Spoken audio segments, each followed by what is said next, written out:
Advocate M Harikiran യുവ അഭിഭാഷകരിൽ നിന്ന് സമൂഹം അറിയപ്പെടുന്ന അഭിഭാഷകനാണ് എം ഹരികിരൺ. കെ ജയചന്ദ്രൻ അസോസിയേറ്റിലെ ജൂനിയർ അഭിഭാഷകനായി അഭിഭാഷക പ്രവൃത്തിയിൽ തുടക്കം കുറിച്ച ഹരികിരൺ സിനിമാ നിർമ്മാതാവും ചലച്ചിത്ര പ്രവർത്തകനുമായ ജോണി സാഗരിക കോഴിക്കോട്ടെ വിവാഹിതയായ സ്ത്രീക്ക് വിവാഹ വാഗ്ദാനം സ്വീകരിക്കാനാവില്ലെന്ന കേസ്, കണ്ണൂരിലെ തളിപ്പറമ്പ് തെക്കുമുറി ബിനോയിയുടെ കൊലക്കേസ് എന്നീ പ്രമാദമായ കേസുകളിൽ വാദിച്ചു ജയിക്കാൻ കഴിഞ്ഞതാണ് ഈ യുവ വക്കീലിനെ തേടി ആളുകൾ കൂടുതലായി എത്താൻ തുടങ്ങിയത്. ഹരികിരൺ ആൻഡ് അസോസിയേറ്റിന് ഇതിനോടകം കേരളത്തിനകത്തും പുറത്തുമായി നിരവധി പ്രധാന കേസുകളുണ്ട്. കേരള ഹൈക്കോടതി അടക്കമുള്ള നീതിന്യായ ഇടങ്ങളിൽ ചുരുങ്ങിയ കാലം കൊണ്ട് ഈ ചെറുപ്പം വക്കീലിന് സാന്നിധ്യം പങ്കുവയ്ക്കാനായി. തൃശൂരിൽ നിന്നാണ് LLB ബിരുദമെടുത്തത്. മിസ് ലജീസ് ആൻഡ് ജൂറിയിലെ കൺസൾട്ടന്റ് അറ്റോർണിയും നെഹ്റു ഗ്രൂപ്പ് അടക്കമുള്ള പ്രമുഖ സ്ഥാപനങ്ങളുടെ നിയമ ഉപദേഷ്ടാവുമാണ്. മുന്നോക്ക സമുദായ ക്ഷേമ മുന്നണി സംസ്ഥാന general secretary, Vadakkanchery advocate association secretary, rotary club secretary തുടങ്ങിയ നിലകളിൽ പ്രവർത്തിച്ചിട്ടുള്ള ഇദ്ദേഹത്തിന് ഒട്ടനവധി പുരസ്കാരങ്ങളും ലഭിച്ചിട്ടുണ്ട്. ഭാര്യ ഗീതു ഹരികിരൺ അടക്കം 7 പേരടങ്ങിയ അഭിഭാഷക ടീമാണ് ഹരികിരൺസ് അസോസിയേറ്റിനെ നയിക്കുന്നത്. ആദിത്രി, ആത്രേ എന്നിവർ മക്കളാണ്. എനി ടൈം ന്യൂസിന്റെ പിന്നിട്ട വഴിയിൽ ഇന്നത്തെ നമ്മുടെ അതിഥി. നമസ്കാരം. എനി ടൈം ന്യൂസിന്റെ പിന്നിട്ട വഴികളുടെ പുതിയൊരു അധ്യായത്തിലേക്ക് എല്ലാ പ്രേക്ഷകർക്കും ഹൃദയം നിറഞ്ഞ സ്വാഗതം. ഇന്ന് നമ്മളോടൊപ്പം അതിഥിയായിട്ട് കടന്നു വന്നിരിക്കുന്നത് യുവ അഭിഭാഷകരിൽ ഏറ്റവും തിരക്കുള്ള ഒരു അഭിഭാഷകനാണ് അഡ്വക്കേറ്റ് എം ഹരികിരൺ. അദ്ദേഹത്തെയാണ് ഇന്ന് നമുക്ക് അതിഥിയായിട്ട് കിട്ടിയിരിക്കുന്നത്. സ്വാഗതം ചെയ്യാം. നമസ്കാരം. ഏറെ തിരക്കുണ്ട്. ഏറെ തിരക്കിന്റെ ഇടയിലാണ് എനി ടൈം ന്യൂസിനോടൊപ്പം ചേരുന്നത്. പിന്നിട്ട വഴികൾ എന്നതിനേക്കാൾ ഉപരി മുന്നോട്ട് സഞ്ചരിക്കുന്ന കാലത്തെക്കുറിച്ച് ആദ്യ സംസാരത്തിൽ തുടങ്ങാം. ഇന്ന് നമുക്കറിയാം, നിയമവ്യവസ്ഥകൾ കുറച്ചുകൂടി കടുപ്പത്തിൽ പോകുന്നു. കാലാനുസൃതമായ കുറെ മാറ്റങ്ങൾ വരുന്നു. അതായത് പഴയ കാലത്തെ അപേക്ഷിച്ച് ഒരു തെറ്റ് ചെയ്തു കഴിഞ്ഞാൽ അതിന് കണ്ടുപിടിക്കാൻ കുറച്ച് സമയങ്ങൾ, സാവകാശങ്ങൾ ഉണ്ടായിരുന്നെങ്കിൽ ഇന്ന് വേഗത്തിൽ തന്നെ കാര്യങ്ങളിലേക്ക് പോകുന്നുണ്ട്. എന്നിട്ടും കേരളത്തിൽ കുറ്റവാസനകൾ കൂടുതലായിട്ടാണ് വന്നുകൊണ്ടിരിക്കുന്നത്. പക്ഷെ മനുഷ്യന്റെ സ്വഭാവ രീതികളിൽ വരുന്ന വൈവിധ്യമാണോ, അതല്ലെങ്കിൽ തന്നെ പൊതുവായി പറയുന്നത്, ഏറ്റവും ലഘുകരമായി പറയുന്നത്, മനുഷ്യൻ കഴിക്കുന്ന ഭക്ഷണ രീതികളിൽ വരുന്ന മാറ്റങ്ങൾ കൊണ്ടാണോ മൃഗീയമായ വാസനകൾ വരുന്നത്? എന്താണ് അങ്ങയുടെ ഒരു കാഴ്ചപ്പാട്? എന്താണ് ഇപ്പോഴത്തെ ഒരു കാലഘട്ടത്തിന്റെ യുവതലമുറയുടെ പോക്കിനെ കുറിച്ച്? ഇതിൽ യുവതലമുറയുടെ പോക്ക് എന്നുള്ളതിലുപരി കുറ്റകൃത്യങ്ങൾ എല്ലാ കാലഘട്ടത്തിലും ഉണ്ടായിരുന്നു. പക്ഷേ അത് ചിത്രീകരിച്ച് പുറത്തേക്ക് കൊണ്ടുവരാനുള്ളതും, പിന്നെ ഇപ്പോൾ ഉദാഹരണത്തിനൊരു പോക്സോ പുതിയൊരു നിയമമാണ്, 2012 വന്നിട്ടുള്ള നിയമമാണ്. അതിനു മുമ്പ് അങ്ങനൊരു നിയമം ഉണ്ടായിരുന്നില്ല.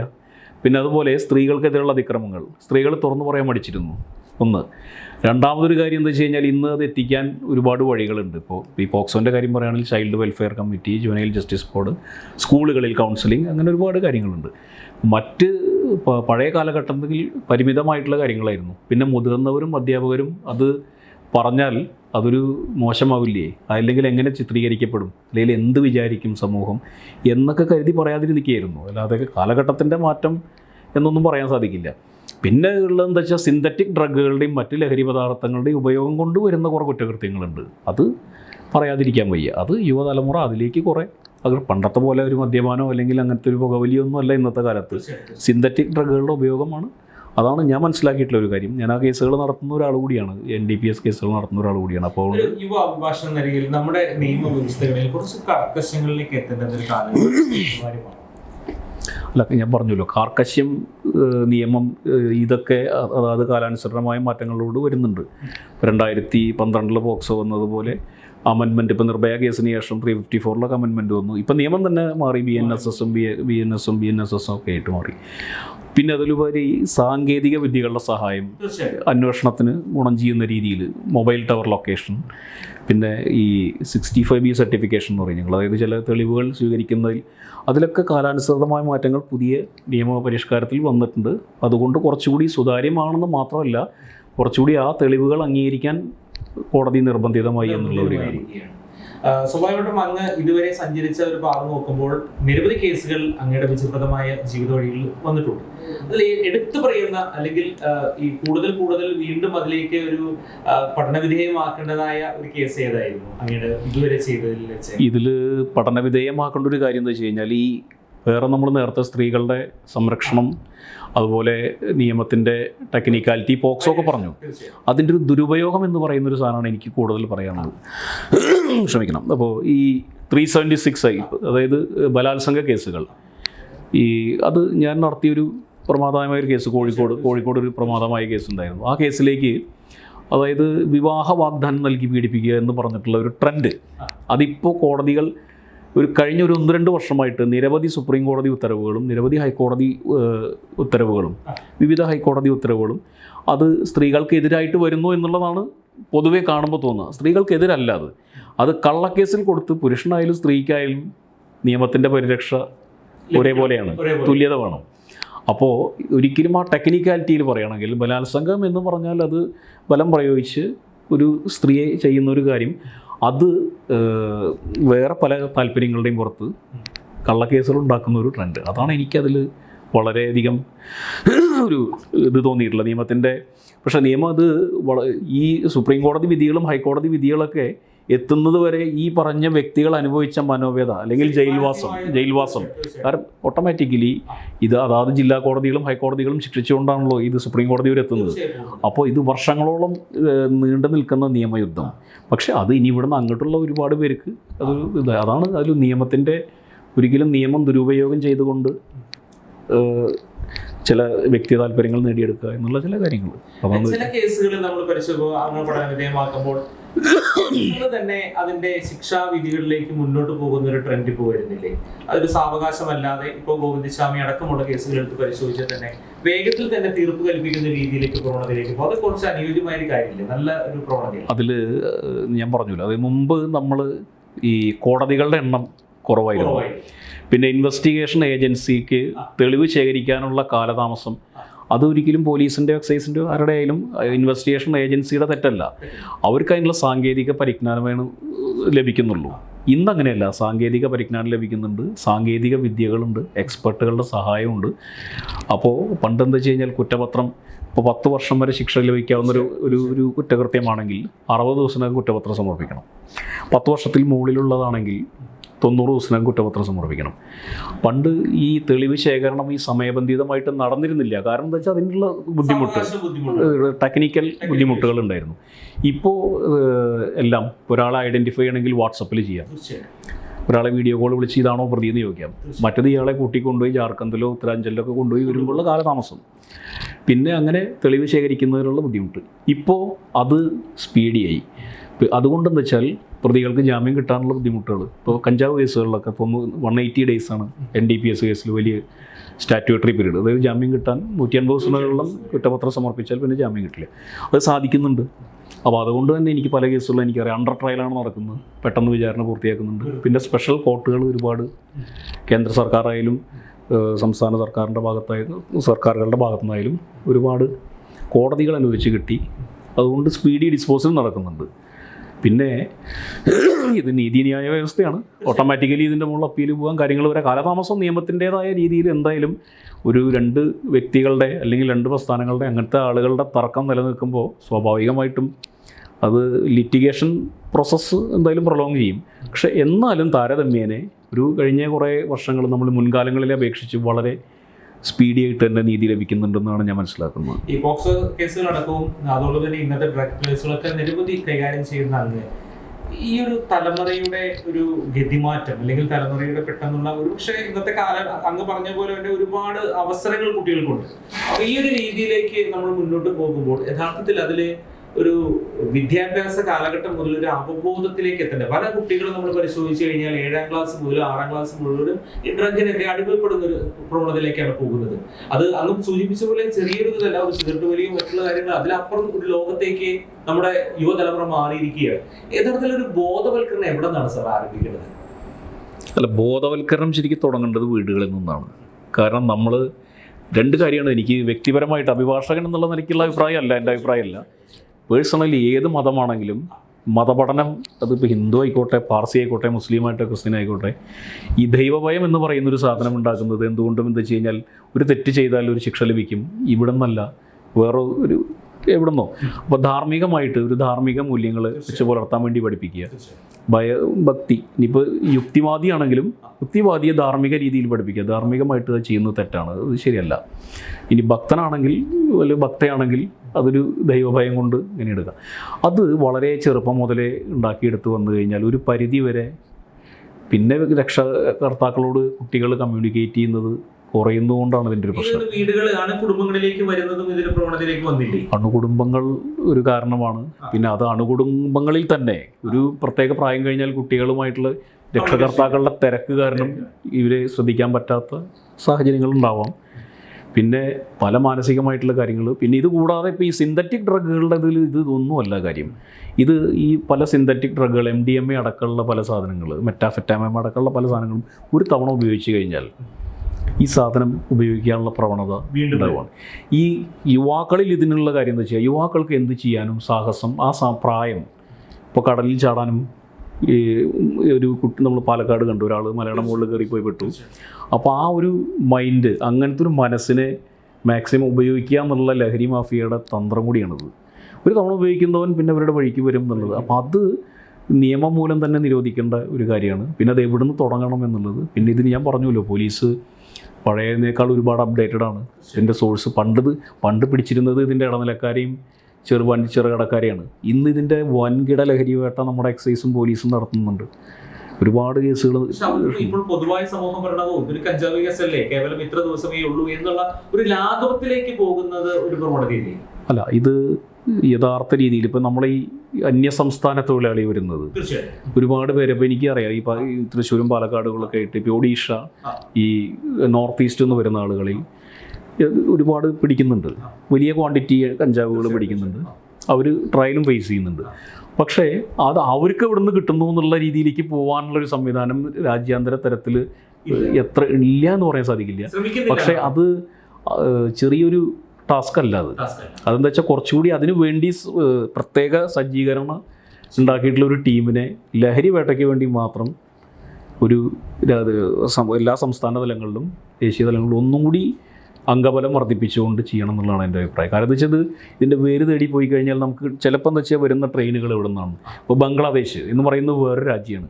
അവിടെ നിന്ന് വരുന്ന സാധനമാണെങ്കിൽ അതൊക്കെ തടയുന്നത് ഇത് പറഞ്ഞൂലേ, കുറേ റെഫ്യൂജീസും മറ്റേ കാര്യങ്ങളും അങ്ങനെ പറഞ്ഞു വരുമ്പോൾ ഒരുപാട് കാര്യങ്ങളുണ്ടായില്ല. പക്ഷെ അതിൻ്റെ വേര് തേടിപ്പോയി അതിൻ്റെ മൂലകാരണം നശിപ്പിക്കുക അല്ലാതെ വേറെ ഒന്നും ചെയ്യാൻ സാധിക്കില്ല. അത്തരത്തിൽ ചിന്തിക്കുമ്പോൾ അങ്ങ് സൂചിപ്പിച്ച പോലെ തന്നെ ഇവിടെ അന്യസംസ്ഥാന തൊഴിലാളികൾ ധാരാളം പേര് വരുന്നുണ്ട്. യഥാർത്ഥത്തിൽ ഇവർ എവിടെ നിന്ന് വരുന്നു, ഇവിടെ എന്താണ് ചെയ്യുന്നത്, ഇതിന്റെ കൃത്യമായ ഒരു കാര്യങ്ങളിലേക്കൊന്നും അതാത് തദ്ദേശ സ്വയംഭരണ സ്ഥാപനങ്ങൾ പോലും അത്രയേറെ ശ്രദ്ധിക്കുന്നില്ല. എന്തെങ്കിലും ഒരു കേസുകൾ വരുമ്പോൾ മാത്രം അവരതിലേക്ക് പോകുന്നു. അല്ലാതെ ഇവിടെ ദിനം പ്രതി നിരവധി ആളുകൾ വരുന്നുണ്ട്. നമുക്കറിയാം, പിറവത്ത് തന്നെ ഒരു പട്ടിക്കൂട്ടിൽ ഒരു അന്യസംസ്ഥാന തൊഴിലാളി കിടന്നത് യാദൃശ്ചികമായി കണ്ടിട്ടാണ് പുറലോകത്തേക്ക് മാധ്യമങ്ങൾ കൊണ്ടുവന്നപ്പോഴാണ് അത് അറിഞ്ഞത്. അപ്പോൾ അത്തരത്തിൽ നിരവധി കേസുകൾ, ഇപ്പൊ ജിഷ കേസ് അടക്കമുള്ള പല കേസുകളും ഇത്തരത്തിൽ ഈ അന്യസംസ്ഥാന തൊഴിലാളികൾ ഇവിടെ വന്നിട്ട് ചെയ്യുന്നുണ്ട്. ഇവർക്ക് ഒരു ഐഡന്റിറ്റി എവിടെ നിന്ന് വരുന്നു, ഇവരുടെ ആധാർ കാർഡ് തൊട്ട് ഇവരുടെ ഫുൾ ഡീറ്റെയിൽസ് നമ്മുടെ തദ്ദേശ സ്വയംഭരണ സ്ഥാപനങ്ങളാണെങ്കിൽ അതിൽ തന്നെ അതിനെല്ലാം ശേഖരിച്ച് കൃത്യമായ ഒരു ട്രാക്കിൽ പോയി കഴിഞ്ഞാൽ കുറച്ചുകൂടി എളുപ്പമല്ലേ? പക്ഷെ അങ്ങനെ ഒരു സംവിധാനത്തിന് ഒരു പ്രായോഗിക വശങ്ങൾ ഇവിടെ കുറവല്ലേ? ഇതിന് CAA പൗരത്വ ഭേദഗതി ബില്ല് പാസ്സാക്കിയിട്ടുള്ളതാണ് നമ്മുടെ രാജ്യത്ത്. കുറേ പ്രക്ഷോഭം ഉണ്ടായി. ഏത് നിയമം പാസ്സാക്കുമ്പോഴും അതിന് രണ്ട് വശം ഉണ്ടാവും. അതിൻ്റെ മെയിൻ പർപ്പസാണ് ഇപ്പം അങ്ങീ പറഞ്ഞ കാര്യം. തീർച്ചയായും അതാത് തദ്ദേശ സ്വയംഭരണ സ്ഥാപനങ്ങളടക്കമുള്ള പോലീസ് അടക്കമുള്ള മെഷീനറി ഇവരുടെ സ്പോൺസർ അല്ലെങ്കിൽ ഇവരുടെ കൊണ്ടുവരുന്ന ആരാണോ അവരുമായിട്ട് ഇത് പരിശോധിച്ചതിന് ശേഷം മാത്രം അതൊക്കെ ചെയ്യാൻ പാടും. പക്ഷേ ഈ രസകരമായൊരു കാര്യം, എൻ്റെ വ്യക്തിപരമായ ഒരു അനുഭവം, പെരുമ്പാവൂരുള്ളൊരു കേസിൽ തന്നെ വേറൊരു കേസിൽ ഒരാൾക്ക് 2 പേരിലുള്ള 2 തിരിച്ചറിയൽ കാർഡ് ഉണ്ടായിരുന്നു. പിന്നെ അതാണ് അപ്പോൾ അതാണ് ഞാൻ പറയുന്നത്. അപ്പോൾ ഇത് മാനിപ്പുലേറ്റ് ചെയ്യുക അല്ലെങ്കിൽ ഫോർജ് ചെയ്തിട്ട് സാധനം ഉണ്ടാക്കാം. ഇതുവരെയുള്ള ലൈഫിൽ നോക്കുമ്പോൾ ഈ ഒരു അഭിഭാഷക ജീവിതത്തിൽ നോക്കുമ്പോൾ രസകരമായ മുഹൂർത്തങ്ങൾ എന്താണ് ഉണ്ടായിരിക്കുന്നത് ഈ കേസ് സംബന്ധമായുള്ള?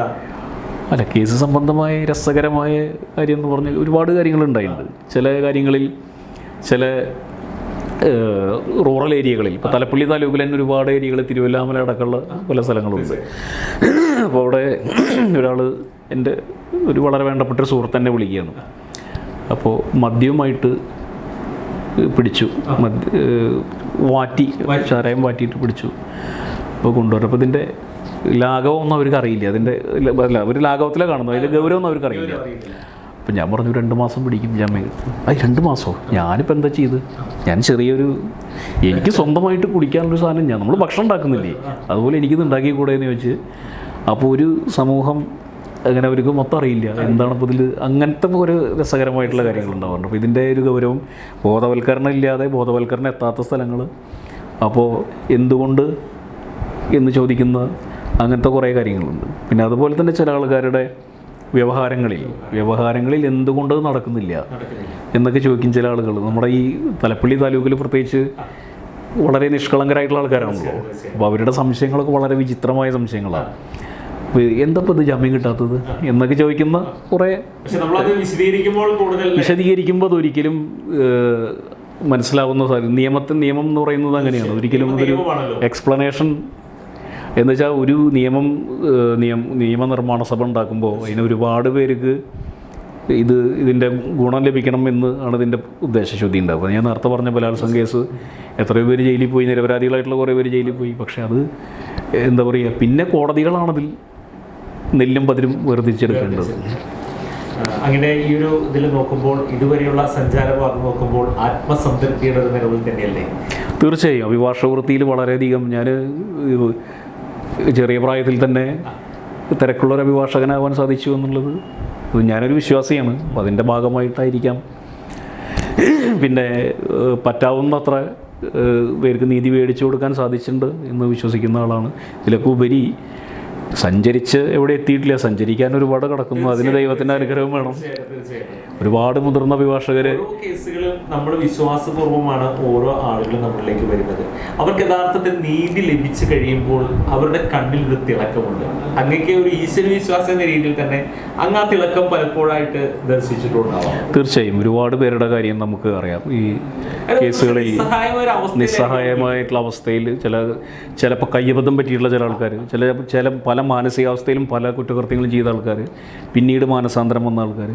ഇപ്പം ഞാൻ നേരത്തെ പറഞ്ഞല്ലോ, സഞ്ചരിക്കാൻ ഒരുപാട് കിടക്കുന്നുണ്ട്. ഈ ഒരുപാട് സഞ്ചരിച്ച സീനിയറായിട്ടുള്ള ഒരുപാട് അഭിഭാഷകരുടെ അഭിപ്രായം ഇന്നും ഇപ്പം ഇത്ര നടത്തി പരിചയമുള്ള കേസാണെങ്കിൽ പോലും വീണ്ടും അങ്ങനെ ഞാൻ പേരെടുത്ത് പറയാം. ഒരുപാട് അതൊരു പ്രശ്നമാണ്. അതെ ഒരുപാട് ഓരോ കേസുകൾ മുന്നിൽ വരുമ്പോൾ അതിനെ പഠനവിധേയമാക്കുമ്പോൾ കൃത്യമായിട്ട് ആ ഹോർമോണിനൊക്കെ. ഞാൻ എൻ്റെ സീനിയർ KN അജയകുമാർ വക്കീലാണ് തൃശ്ശൂർ. അദ്ദേഹം എന്ന് വെച്ച് കഴിഞ്ഞാൽ 302 അജയകുമാർ എന്നാണ് തൃശ്ശൂർ അറിയപ്പെടുക. മർഡർ കേസിൽ സ്പെഷ്യലിസ്റ്റ് ആയിട്ടുള്ള ഒരു. അപ്പോൾ അദ്ദേഹം കുറച്ച് ആരോഗ്യ പ്രശ്നങ്ങളായിട്ടിരിക്കുകയാണ് അദ്ദേഹം. പക്ഷേ അന്ന് എൻ്റെ റോൾ മോഡൽ എന്ന് പറയാൻ ആധികാരികമായിട്ട് അദ്ദേഹം തന്നെയാണ്. പിന്നെ ഇപ്പോൾ തൃശ്ശൂരിലുള്ള ഈശ്വരൻ വക്കീൽ, ഇവിടെ ജയേന്ദ്രൻ വക്കീൽ, കൃഷ്ണനാരായണൻ വക്കീൽ, അങ്ങനെ ഇവിടെയും നമുക്കങ്ങനെ സജിത് കുമാർ വക്കീൽ, പ്രദീപ് വക്കീൽ, ഒരുപാട് പേര് അങ്ങനെ പേരെടുത്ത് പറയാം. എല്ലാ സീനിയേഴ്സും ഞാൻ ഒരു ഇതിൽ പറയുള്ളൂ. കാരണം എന്താ വെച്ചാൽ ഓരോരുത്തർക്കും ഓരോ സ്കില്ലാണ്. ചില ആൾക്കാർക്ക് ക്രോസ് എക്സാമിനേഷൻ സ്കില്ല് ഭയങ്കരമായിരിക്കും. ചില ആൾക്കാർക്ക് കോടതിയെ കൺവിൻസ് ചെയ്യിക്കാനുള്ള ആർഗ്യുമെൻറ്റ് സ്കില്ല് ഭയങ്കരമായിരിക്കും. ചില ആളുകൾക്ക് സെറ്റിൽ ചെയ്യാൻ ഉള്ള കഴിവ് ഭയങ്കരമായിരിക്കും. ഇതൊരു വലിയൊരു കാര്യമാണ്, ഒരു മധ്യസ്ഥ വഹിക്കാനുള്ള കഴിവ്. അങ്ങനെ പലതരത്തിലുള്ള കഴിവുകളുള്ള പല മുതിർന്ന അഭിഭാഷകരിൽ നിന്നും പലതും പഠിക്കണം എന്നുള്ളതാണ്. എല്ലാം പഠിച്ചു എന്നല്ല, എല്ലാവരിലും ഓരോ അംശം പഠിക്കാൻ പറ്റിയാൽ അതുകൊണ്ട് ഒരു ഫ്രിക്ഷൻ ഇല്ലാണ്ട് നമുക്ക് പോകാൻ പറ്റും. കുടുംബം ഭാര്യ വക്കീലാണ്, ഫാമിലി കോടതി പ്രാക്ടീസ് ഉണ്ട്, കുട്ടികൾ 2 പേര്. മൂത്താൾ അതിത്രി ഹരികിരൺ 7ാം ക്ലാസ്സിൽ പഠിക്കുന്നു. രണ്ടാമത്തെ ആൾ അത്രേയി 5ൽ. 2 പേരും തൃശ്ശൂർ ദേവമാതാ സ്കൂൾ. ഇതിൻ്റെ ഇടയ്ക്ക് കുടുംബജീവിതവും ഇതിൻ്റെ ഇടയിൽ ഒരു കുട്ടികളുമായിട്ടുള്ള സ്നേഹ സംഭാഷണമൊക്കെ എപ്പോൾ എങ്ങനെ? അത് ഇതിനുള്ള സമയം നമ്മൾ എന്തായാലും കണ്ടെത്തും. സമയം പിന്നെ ഇപ്പോൾ നമുക്ക് എന്താ പറയുക, എന്തുണ്ടായാലും അതൊപ്പം കൊണ്ടുനടക്കുമ്പോഴാണ് നമുക്കൊരു അത്. പിന്നെ അച്ഛൻ മരണപ്പെട്ട് ഒരു 3-4 മാസമായിട്ടുള്ളൂ. അമ്മ ചേലക്കരയിൽ തന്നെ, എൻ്റെ വീട് ചേലക്കരയാണ്, ജനിച്ചോളുന്ന സ്ഥലം. അപ്പോൾ അതെല്ലാം എല്ലാവരുടെയും കാര്യങ്ങൾ, എല്ലാവരുടെയും പരിഭവങ്ങളും പരാതികളൊക്കെ ഉണ്ടാവും. ഞാൻ അങ്ങനെ എനിക്ക് സമയം കിട്ടുന്നില്ല എന്നുള്ളത്. പക്ഷേ അതും ഒരു സ്നേഹം കൊണ്ടാണല്ലോ പരിഭവമുള്ളത്. സ്നേഹമുള്ളവർക്കല്ലേ പരിഭവമുള്ളൂ. അല്ലാതെ അങ്ങനെ സൂചിപ്പിച്ചു ഇപ്പോൾ കോഴിക്കോട് സംബന്ധിച്ചുള്ള ബലാത്സംഗം ആ കേസുമായി ബന്ധപ്പെട്ട് പ്രമാദമായ കേസ്, അതിലല്ലാതെ അങ്ങ് എടുത്തു പറയേണ്ട ജോണി സാഗരിക അടക്കമുള്ള കേസ്, അങ്ങനെ നിരവധി കേസുകളിൽ അങ്ങ് വലിയ വിജയത്തിലേക്ക് എത്താൻ സാധിച്ചിട്ടുണ്ട്. അത്തരം കേസുകളൊക്കെ ഒന്ന് ഓർത്തെടുക്കാമോ? ജോണി സാഗരികയുടെ കേസ് എന്ന് പറഞ്ഞത് എനിക്ക് ഭയങ്കര ഒരു കൗതുകം. അതെന്ന് വെച്ച് കഴിഞ്ഞാൽ അത് അന്നവിടെ ഈ പുതിയ നിയമം ജൂലൈയിൽ വന്ന് പ്രാബല്യത്തിലായ സമയത്ത് തമിഴ്നാട്ടിലെ അഭിഭാഷകർ ഒന്നടങ്കം അവിടെ കോടതി ബഹിഷ്കരിച്ചുകൊണ്ടിരിക്കുകയാണ്. അപ്പോൾ ഈ ജോണി സാഗരികയുടെ മകൻ എന്നെ ബന്ധപ്പെടുകയാണ്. ഇങ്ങനെ എൻ്റെ ഒരു സുഹൃത്ത് മൂവാറ്റുപുഴയുള്ള ഒരാൾ എൻ്റെ സുഹൃത്ത് പറഞ്ഞിട്ട്, എൻ്റെ പഴയൊരു കക്ഷിയാണ്, അദ്ദേഹം പറഞ്ഞിട്ട് ഇങ്ങനെ വിളിച്ചു. അപ്പം ഞാൻ പറഞ്ഞു ഇങ്ങനെ ജാമ്യം 60 ദിവസമായി. അപ്പോൾ ഇത് എന്താണെന്ന് ചോദിച്ചു. സാമ്പത്തിക തട്ടിപ്പുമായിട്ട് ബന്ധപ്പെട്ട ഒരു 2 കോടി 2.5 കോടി രൂപ എൻ്റെ ഓർമ്മ. അപ്പോൾ അന്ന് അവിടെ അങ്ങനെ ഒരു പാർട്ടി ഇൻ പേഴ്സൺ എന്ന് പറഞ്ഞിട്ട്, എനിക്ക് വക്കീലുണ്ട് അവിടെ, പാർട്ടി ഇൻ പേഴ്സൺസ് എന്ന് പറഞ്ഞിട്ട്, പാർട്ടി ഇൻ പേഴ്സൺ അതായത് ഡയറക്റ്റ് മകൻ തന്നെ ഒരു ജാമ്യാപേക്ഷ തയ്യാറാക്കിയിട്ട് ഫയൽ ചെയ്യണം. അപ്പോൾ അത് അവിടെ അദ്ദേഹം എന്നോട് പറഞ്ഞത് അവിടെ ഒരുപാട് സ്വാധീനമുണ്ട്, എന്തൊക്കെയോ കാര്യങ്ങൾ നടക്കുന്നുണ്ട്, എനിക്കറിയില്ല തമിഴ്നാട്ടിലെ കാര്യങ്ങളെന്ന്. കോയമ്പത്തൂർ കോടതിയാണ്. അപ്പോൾ എന്നോട് 2-3 പേര് വളരെ ഒരു റെക്കമെൻഡ് ചെയ്ത് എന്തെങ്കിലും ഒന്ന് ചെയ്യണമെന്ന് പറഞ്ഞു. അപ്പോൾ എനിക്കെന്ന് വെച്ചാൽ ഇങ്ങനെ ഈ നേരത്തെ ചെറുപ്പക്കാരുടെ ആവേശം പറഞ്ഞ മാതിരി ചെറുപ്പം കഴിഞ്ഞ് മധ്യവയസ്സിലെത്തി, നല്ല ആവേശത്തിൻ്റെ കുറവില്ലാത്തതുകൊണ്ട് ഞാൻ പോയി, കോടതിയിൽ പോയി. അപ്പോൾ അവിടെ അഭിഭാഷകർ ഒന്നടങ്കം സമരം ചെയ്യാണ്, കോടതി കയറാൻ അനുവദിക്കുന്നൊന്നുമില്ല. ഞാനവിടെ ഒരു തല്ലുകൂടെ ഒന്നും ചെയ്യാതെ നല്ല ഭംഗിയായി അഭിഭാഷകരോട് കാര്യം പറഞ്ഞ് മനസ്സിലാക്കി, ഇങ്ങനെ ഒരു കാര്യത്തിനാണ് ഞാൻ തന്നെ കയറണമെന്നില്ല, നിങ്ങളാരെങ്കിലും കയറി ചെയ്തു തന്നാലും മതിയോ.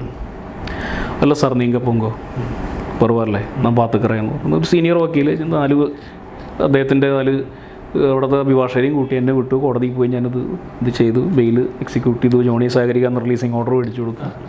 അങ്ങനെ അത് വളരെ അത് നമ്മളൊരിക്കലും അത് വലിയൊരു പാഠം എന്താ വെച്ച് കഴിഞ്ഞാൽ, നമ്മളൊരാളോട് പോയിട്ട് വഴക്ക് കൂടിയിട്ട്, ഇപ്പോൾ കോയമ്പത്തൂർ പോയിട്ട് നമ്മൾ വഴക്ക് കൂടിയിട്ട് ഒരിക്കലും ഒന്നും ചെയ്യാൻ പറ്റില്ല. അവരവിടെ മാസമായിട്ട് ബോയ്ക്കൗട്ട് ചെയ്യണം. അപ്പോൾ നമ്മളൊരു ഡിപ്ലോമസി എന്നുള്ളത്, ഞാനത് പറയാനുള്ളത് ഇപ്പോൾ യുവതലമുറയ്ക്ക് പഠിക്കേണ്ട ഒരു കാര്യം, ഒരു ഡിപ്ലോമാറ്റിക്കായിട്ട് നമ്മൾ ആളുകളെ സമീപിക്കുക എന്നുള്ളതാണ് നമ്മുടെ ഏറ്റവും വലിയ വിജയം. നമ്മുടെ നിയമത്തിലുള്ള പരിജ്ഞാനമോ അറിവോ എന്നുള്ളതിലൊക്കെ ഒരു ഉപരി ഈ ഒരു ഡിപ്ലോമാറ്റിക്കായിട്ട് ആൾക്കാരെ കൈകാര്യം ചെയ്യാനുള്ള ഒരു കപ്പാസിറ്റി ഗുരുവായൂരപ്പൻ തന്നു എന്നുള്ളത് വിശ്വസിക്കുന്ന ആളാണ് ഞാൻ. അതാണ് എനിക്ക് എന്തെങ്കിലും ഒരു കഴിവെന്നുണ്ട് ഞാനായിട്ട് പറയും. മറ്റു അറിവും കാര്യങ്ങളൊന്നും ബാക്കിയുള്ളവരെ വെച്ച് വളരെ പുറകോട്ടുള്ള ആളാണെന്ന് ഞാൻ പറയുള്ളൂ. പക്ഷേ ഡിപ്ലോമസിയിൽ കാര്യം ഞാൻ പറയുന്നത് വെച്ച് കഴിഞ്ഞാൽ ഒരാളോട് മുതിർന്ന ഒരാളോട് ഒരു റിക്വസ്റ്റ് ചെയ്യുന്നതിനോ അതിനൊന്നും നമ്മളൊരു ഈഗോ വിചാരിക്കേണ്ട കാര്യമില്ല. അതാണ് അതിൽ ജോണി സാഗരിയുടെ കേസിൽ അതാണ് എനിക്ക്. കണ്ണൂരിലെ തെക്കുമുറി ബിനീഷിന്റെ കൊലപാതക കേസുമായിട്ട് വലിയൊരു വിജയത്തിലേക്ക് എത്താൻ സാധിച്ചില്ല. എന്താണ് അത്? ഞാൻ എൻ്റെ സീനിയർ KN അജയ്കുമാർ വക്കീൽ അസിസ്റ്റ് ചെയ്യാണ് ചെയ്തിട്ടുള്ളത്. പക്ഷേ അത് വെച്ചാൽ ഞാൻ അദ്ദേഹത്തിൻ്റെ കൂടെ ഒരു 5 വർഷം അദ്ദേഹത്തിൻ്റെ കൂടെ ഉണ്ടായിരുന്നുള്ളൂ. എന്നാലും ഞാനിപ്പോൾ ഈ അടുത്ത കാലം 14 വർഷത്തോളം അദ്ദേഹം നടത്തുന്ന കേസുകളിലൊക്കെ ഞാൻ അസിസ്റ്റ് ചെയ്ത് പോകാറുണ്ട്. മർഡർ കേസുകളിൽ എനിക്ക് അത് ഞാൻ പറഞ്ഞല്ലോ, എൻ്റെ റോൾ മോഡൽ അജയ് വക്കീൽ തന്നെയാണ്. അപ്പോൾ അത് എന്താ വെച്ചാൽ ഈ സർക്കംസ്റ്റൻഷ്യൽ എവിഡൻസുമായിട്ട് ബന്ധപ്പെട്ടൊരു കേസാണ്. സാഹചര്യ തെളിവുകളുടെ അടിസ്ഥാനത്തിൽ അതിൽ തൊണ്ടി മുതലുകൾ എന്ന് പറയുന്ന സാധനം, അതിൽ പ്രോസിക്യൂഷനെ പറ്റിയിട്ടുള്ള അന്വേഷണത്തിൽ പറ്റിയിട്ടുള്ള ഒരു വീഴ്ച എന്നേ പറയാൻ സാധിക്കും, അല്ലെങ്കിൽ മാനിപ്പുലേറ്റ് ചെയ്തു എന്ന് പറയാം. ഞാൻ പിന്നെ എന്താ വെച്ച് കഴിഞ്ഞാൽ കോടതി ഡിസ്പോസ് ചെയ്ത കേസായതുകൊണ്ട് പറയാം. അപ്പോൾ ഇതാണ് അതിലുണ്ടായിട്ടുള്ളത്. അപ്പോൾ അതെന്താ വെച്ചാൽ ഒരു ടെക്നിക്കലി ഈ ഐ വിറ്റ്നസ് ഇല്ലാത്ത കേസുകളിൽ, മർഡർ കേസുകളിൽ സർക്കംസ്റ്റൻഷ്യൽ എവിഡൻസ് അത് ചെയിനായിട്ട് പ്രൂവ് ചെയ്യണം. അതിൽ ലാസ്റ്റ് സീൻ തിയറി, അല്ലെങ്കിൽ എക്സ്ട്രാ ജുഡീഷ്യൽ കൺഫെഷൻ, അങ്ങനെ കുറേ കാര്യങ്ങളുണ്ട്.